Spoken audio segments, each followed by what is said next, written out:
പുരാണങ്ങളിലും ഇതിഹാസങ്ങളിലും നിറഞ്ഞു നിൽക്കുന്ന ഒരു ദിവ്യനാമമാണ് അഗസ്ത്യ ഗുരുവിൻ്റേത്.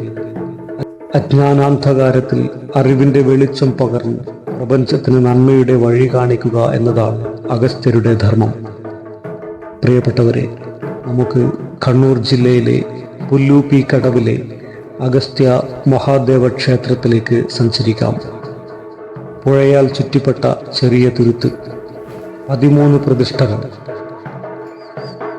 ശ്രീമുത്തപ്പൻ, വരുണഗണപതി, നന്ദി, അഗസ്തീശ്വരൻ, ലോപാമുദ്രാസഹിത അഗസ്ത്യ മഹർഷി, നവഗ്രഹങ്ങൾ, സദാശിവൻ, ദുർഗ, ആനന്ദവല്ലി, അയ്യപ്പൻ, വള്ളി ദേവസേന സഹിത സുബ്രഹ്മണ്യൻ, ഹനുമാൻ സഹിത രാമപരിവാരം, നാഗസ്ഥാനം എന്നിങ്ങനെ അതിചൈതന്യവത്തായ 13 പ്രതിഷ്ഠകൾ ജലത്താൽ ചുറ്റപ്പെട്ട ഈ അമ്പലത്തിൽ നിലകൊള്ളുന്നു.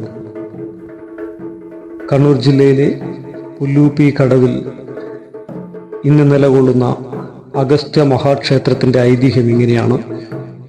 വളപട്ടണം നദിക്കരയിലെ തപോവനത്തിൽ പത്നി ലോപാമുദ്ര ദേവിയോടൊത്ത് ശ്രീ അഗസ്ത്യ മഹർഷി 12 വർഷകാലം പൂജാഹോമാദികൾ അനുഷ്ഠിക്കുകയുണ്ടായി.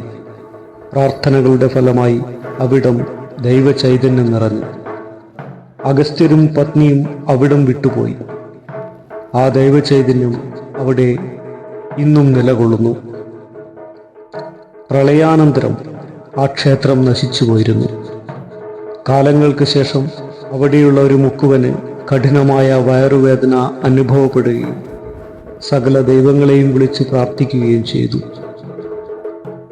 ആ സമയത്ത് ആ മുക്കുവന്റെ മുന്നിൽ പ്രത്യക്ഷപ്പെട്ടത് ലോപമുദ്രാദേവി സഹിതം അഗസ്ത്യ മഹർഷിയായിരുന്നു. അഗസ്ത്യ മഹർഷിയുടെ അനുഗ്രഹത്താൽ രോഗം ശാന്തമായി എന്ന് ഐതിഹ്യം.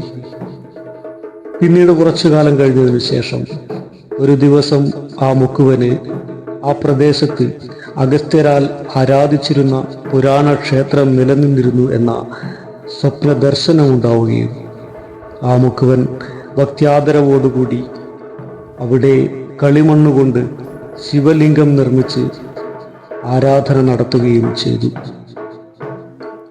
ആ ക്ഷേത്രമാണ് ഇന്ന് അഗസ്ത്യ മഹാക്ഷേത്രമായി നിലകൊള്ളുന്നത്. തന്നെ മറികടക്കുവാൻ ലോകത്താർക്കും സാധ്യമല്ല എന്ന് അഹങ്കരിച്ച വിന്ധ്യപർവ്വതത്തിൻ്റെ ഗർഭ തകർത്ത താപസവര്യനാണ് അഗസ്ത്യൻ.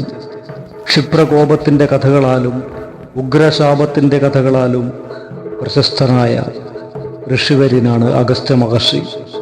ഈ അഗസ്ത്യ മഹാക്ഷേത്രത്തിൽ വന്ന് ആദിത്യ ഹൃദയ മന്ത്രം ഉച്ചരിച്ചാൽ ആത്മചൈതന്യം വർദ്ധിക്കുകയും ദൃഢതയുള്ള മനസ്സിൻ്റെ ഉടമയാകുമെന്നും വിശ്വാസം. കൂടുതലായും ദോഷസംഹാരത്തിനാണ് ഈ ക്ഷേത്രത്തിലേക്ക് വിശ്വാസികൾ വന്നു ചേരുന്നത്.